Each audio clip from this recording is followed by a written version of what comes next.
Hey guys, how are you? We are back for episode 2 of Find Things Refreshed. I know we're a little bit late to the game on getting back on our scheduled calendar. We were hoping to do these at least once a month, if not, maybe twice a month. But client work comes first. We do our work, and we're here to serve. So that's always a priority for us. However, it's also a priority for us to get back and get back out into the community and be here as a resource for y'all. And we're really excited for episode 2. So I'm going to throw it over to my mother and business partner. Why don't you silence your phone, maybe, and we'll get rocking and rolling. But take it away. It's all for you. So we kind of thought we would do these and we would break them into 3 sections. We would talk about our company values, right? Yeah. And we would then give a learning, something that we can teach in marketing strategy. And today we're going to focus a little bit on SEO, which is search engine optimization. Yes. For all those that don't know.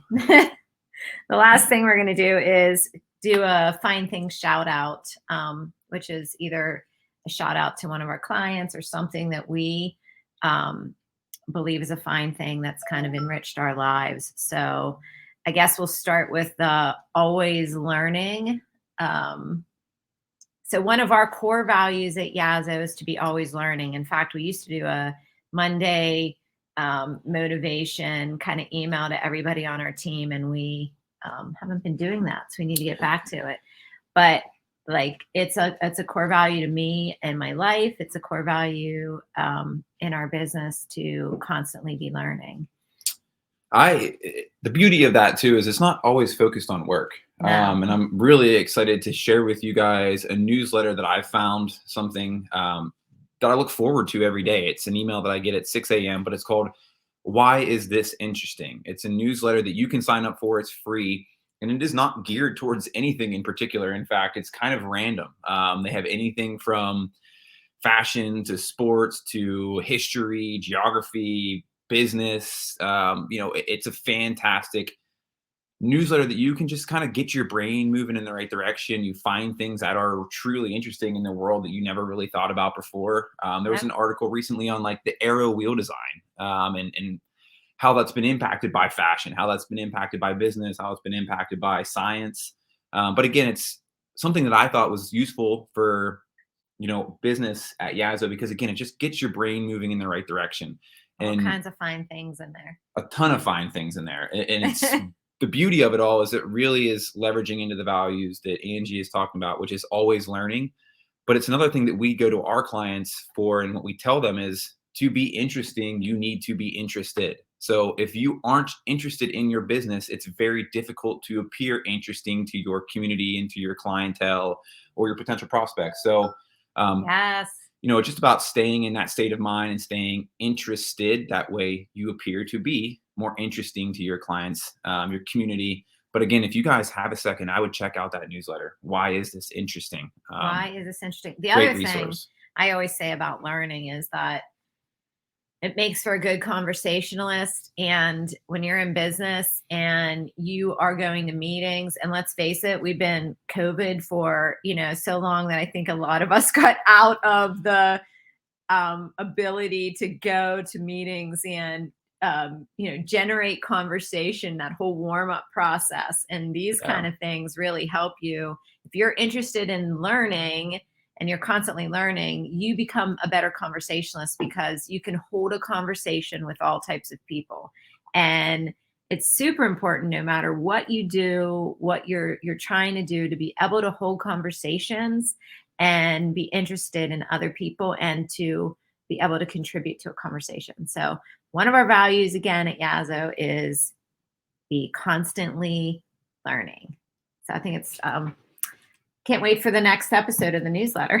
Yeah, yes. I mean, get you guys signed up, and it comes daily. So lots of interesting stuff in there. So our tip today that we're going to talk about is SEO, search engine optimization. It's a big topic we're not going to cover. We're just going to throw, I really have, let's see, 1, 2, 3, 4 tips. 4 tips that I want to talk about. And if you're watching, you can write them down. We'll add in 2 tools to that as well that you guys can potentially leverage just within the realm of SEO. Yeah. So you may already know a lot about it, and this might be nothing new to you if you don't know a lot about it. The one thing about SEO is that nothing is constant with search engine optimization. Ever evolving. It is Yes. truly the definition of ever evolving. It is. So, when somebody says, what is SEO? I always kind of laugh, like, how long do we have? Because how long do we have to talk about this? So, search engine optimization, the one thing that I want to talk about that's big right now, it's big for 2022. It's going to be like a 2022 buzzword in marketing strategy, is user intent. So, believe it or not, Google knows so much. More than you probably want them to know. Right. So they don't even know what you're searching, but they figure out why you're searching. So when you think about what is somebody's intent, right? They're either searching for research. So that's like an awareness stage. Yep. They are searching to learn more. So maybe they already know about you, but they want to dig in further. Or they're ready to purchase. They're ready to take an action. But the reason that they're searching, the user intent, is now important when it comes to keywords. So, I've been in marketing for... I'm going to date yourself. Go ahead. 30 years. Since I was born. So that's a long time. She's a wealth of knowledge. That's for sure. Right. Since you were born. Yeah. So I lost my train of thought on that. That's okay. No, I can pick it up and run with it, because what we were kind of getting into is talking about the user intent, how that aligns with SEO, and how SEO then with intent aligns with the customer journey, right? So we talk about what is their intent when it's the awareness stage. They just want to become awareness about the brand, about a product, a service, could just be, sort of your positioning. You go into the next stage with SEO and you're talking about education. So you're educating your consumers, your potential prospects, about your product, about your brand, about your services. And the last thing is you're getting into action. You wanted someone to take an action. So at each of those steps, you have to take a moment and define what is your user's intent during that stage of the customer journey. And then you have to define, do you provide them content for that stage of the journey? So that's where we find a lot of stuff missing. So they might be really good at top of the funnel awareness phase, might be really good at the call to actions. But when people are in that middle and they're searching, a lot of times websites especially are missing, because maybe they built their website 3 years ago and they haven't updated any content since then. Google's not going to be happy with you. They're like, well, your user intent score is really low. So that's step number one, is like a good place to start is to go to your keyword document. If you don't have one, start one. And you want to do not just like keywords, but long tail searches. Like, how is somebody actually searching? But on then, Google. Right. Exactly. Like, what are they typing in? To find your services. Like, for example, for Yazoo, we leverage and create content around, marketing, tips of marketing in 2022. What am I doing for marketing? How can I market? All of those phrases and what you would type into Google are potential keywords or key phrases that you can then utilize to build content and then rank, because Google, again, crawls your website every day. This is a daily thing. So as you create fresh content, they crawl it, they index it, they analyze it, and then they give you a ranking based on that. Yep. So your ranking is evolving every day. If you aren't constantly doing some SEO, someone in your industry, a competitor, may be able to overtake a ranking that you had just because they're pushing out content on a more regular basis. Yeah. And even to the extent of, if your user intent is research, but it's in a specific industry, so you're in 5 industries, that it's important that you have the content to match those 5 industries. Or let's say you have user intent, but you have 5 or 3 different age ranges that you focus on, that you have content that's written for those personas, those different personas. And we've been talking about this for years, but it's never really caught up in terms of like, now Google's really doing it. So it's kind of like, we all know it just as users ourselves, like, how are we getting information on this? Like, why is it feeding me up this stuff? It's almost like it knows me. Well, it does. So that user intent kind of algorithm is important. So that's a big thing with SEO right now, user intent. The second big thing with SEO is is link building. So this is a subject that I love and I also hate. So because there are link building packages you can just buy, and if you don't know what link building is you have other sites and sources linking to your website. Yeah, correct. So they're going to link people to your site. Exactly. And you can build upon that and kind of put your mind in the space of there's on-page SEO. Yeah. And then there's off-page SEO. So on-page SEO is all of your, your meta tags, your headlines, you're making sure that you're writing with the keywords, and then you're doing the back-end work on the page, basically your website. Yes. What Angie's talking about is off-page, right? So these are links outside, third-party links that are driving traffic to your website.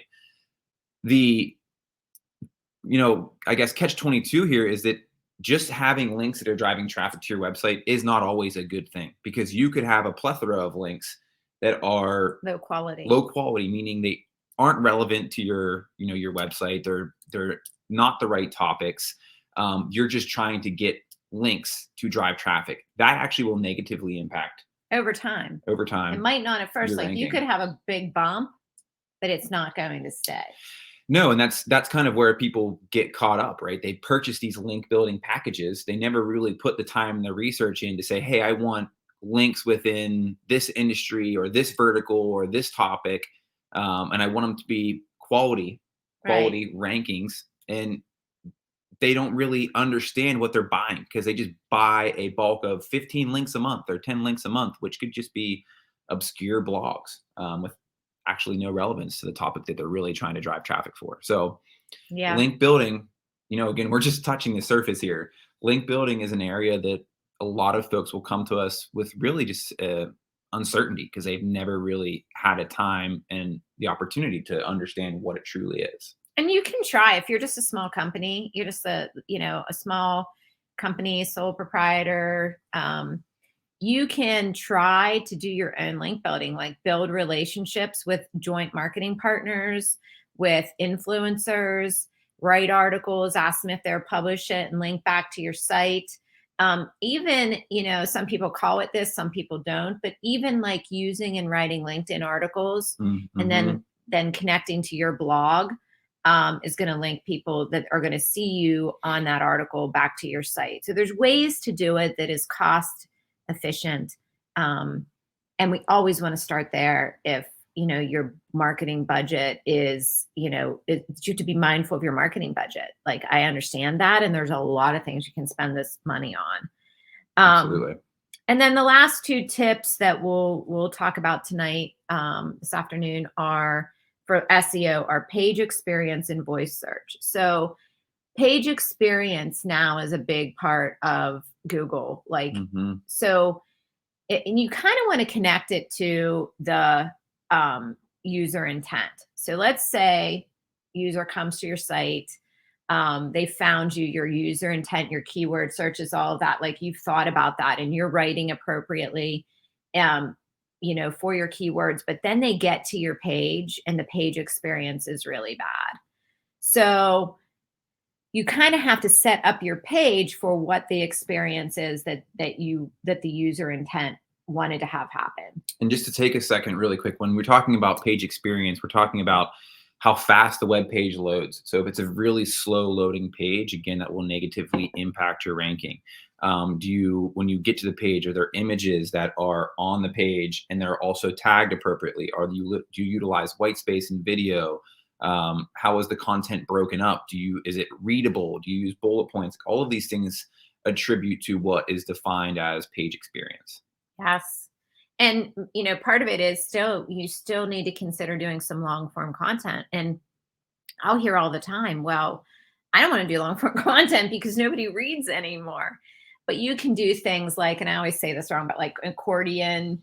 Yeah, the accordion bullets. tabs. So where it reads like a bullet, but if they want more, it will open up and they can read more. Yep. And that's a really good way to still give a page experience of like the bullets that people can run down through. But those people that are the readers can open up and read it. But also, you know, it's qualifying for good SEO. So like that's one way to do it. Because long form content is still very, very, very important. And a lot of people think it's not because people don't read anymore. So exactly. It's this great combination of how do I set up long form content? How do I make sure my page? And then the other thing is just like with what Eli's saying about tagging. If you have a page that's, you know, you've been really diligent about what content you're putting on there, have you tagged your images on that page appropriately, that they match what the content is? Yeah, and that's considered an alt tag. So you go to your alt tags and your images. What are the descriptions and alt tags in your videos? All of those things, while they may not be visible to a user on a web page, Google gets to see that. And again, we go back to how they crawl. They're crawling all of that information and they're indexing, and it's all impacting your ranking. Yes. And so I think a big thing that goes with this then is voice search.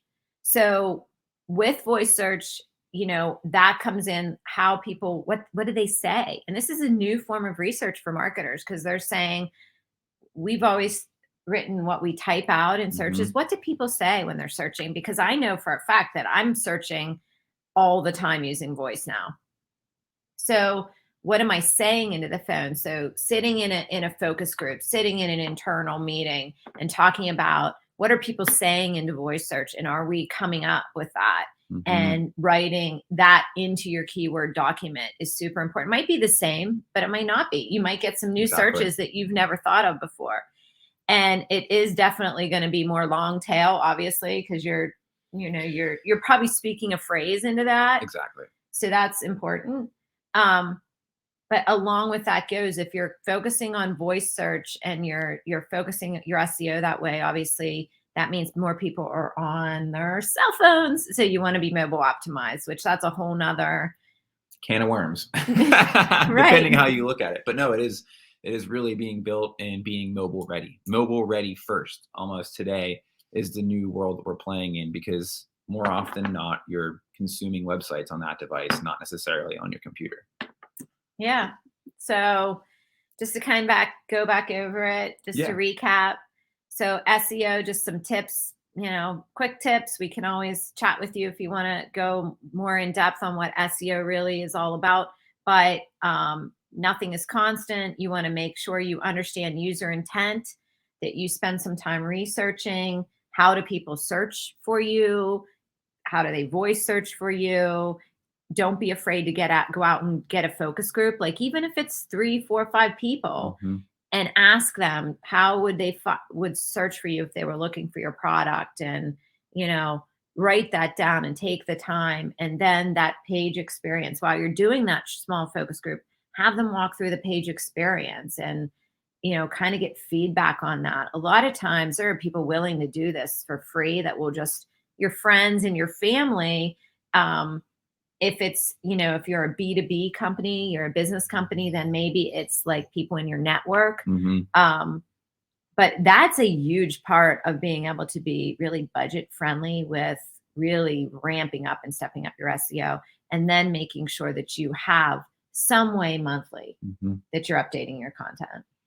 And the last thing that I'll add here is the 2 tools that I referenced or mentioned at the very beginning are valuable tools that you can find. Now, there are different variations in terms of the pricing and the levels that you can use these tools, but they are Ahrefs and SEMrush. Again, that's Ahrefs and SEMrush. You can utilize these tools to do a little bit more research within the SEO space, find some keywords that some of your competitors may be ranking for, taking a look at what they may be doing from a paid ad perspective. So not just on the SEO side, but also on the paid ad perspective. So those are 2 tools that we would recommend. We use those internally. We have some SEO partners that we are super grateful for, but they also, highly recommend those tools as well. Yeah. Well, and it's funny because I just had someone today say to me in a meeting, you mean to tell me that you can research my competitors and see how they're advertising on Google. And I'm like, yes. They're like, I didn't know that. I'm like, yeah, if you give us 3 of your top competitors, we can research and see, what they're doing on Google as far as Google ads go. And we can organically and paid. And we can do it on Facebook too. Now Google gives you a little bit more information. Mm-hmm. But yeah, so it's good. So that's our education part, our little tip tonight.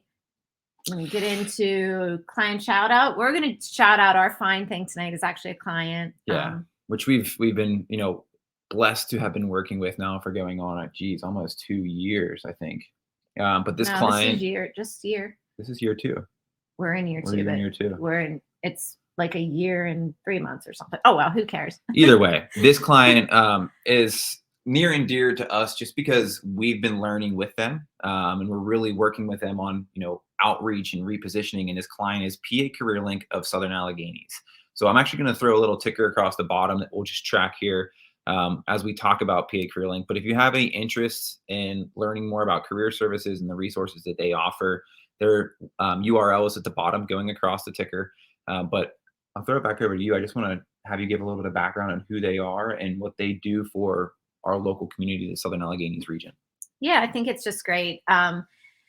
The main thing is they are career services. So that means anything from helping you with your resume, helping you to train, helping you to get on the job training, helping you to get paid work experience, helping you to interview better, having a person to help to hold you accountable and motivate you and support you as you're looking for a job, helping you with your searches. So if you're someone that's out there and you really want to change careers, you've been looking for a job, you're sending out resumes and you're not getting results, I'm like, I don't understand why you're not using Pennsylvania Careerlink. So we work with the Southern Alleghenies region, but they're all across the state. And I'm telling you, from if you're 18 or you're 65 and you're looking for a job, I would take advantage of everything they offer. They're truly a fine thing because they enrich so many people's lives. They are out there helping people get jobs, helping people change careers regardless of age, and they care. What I'm shocked about is every single person that I meet cares so much about what they do. Mm-hmm. So that's our shout out for tonight. That's our fine thing, Pennsylvania, PA Careerlink of the Southern Alleghenies. So again, our tips, always be interesting and learning. Always be interesting and learning. Don't do the small things for SEO. Yeah, start with the small things, and of course, if you guys are ever want to strike up a conversation, drop us a note, shoot us a message. We would love to have the conversation and chat with you about what it is you want to learn more about within the space of SEO. And check out our fine thing. If you or someone in your family is looking for a job, check out Pennsylvania Careerlink of the Southern Alleghenies. We appreciate you guys. Again, we're going to try and get back on schedule. I know that's easier said than done, but stay tuned. Would love to get back in touch with y'all. We'll probably be here in April, which will be right around the corner. Any questions, though, give us a holler. We appreciate you tuning in. Make sure you dive on in to the next episode. We'll be back to you. Make it a great night. See you guys. Bye.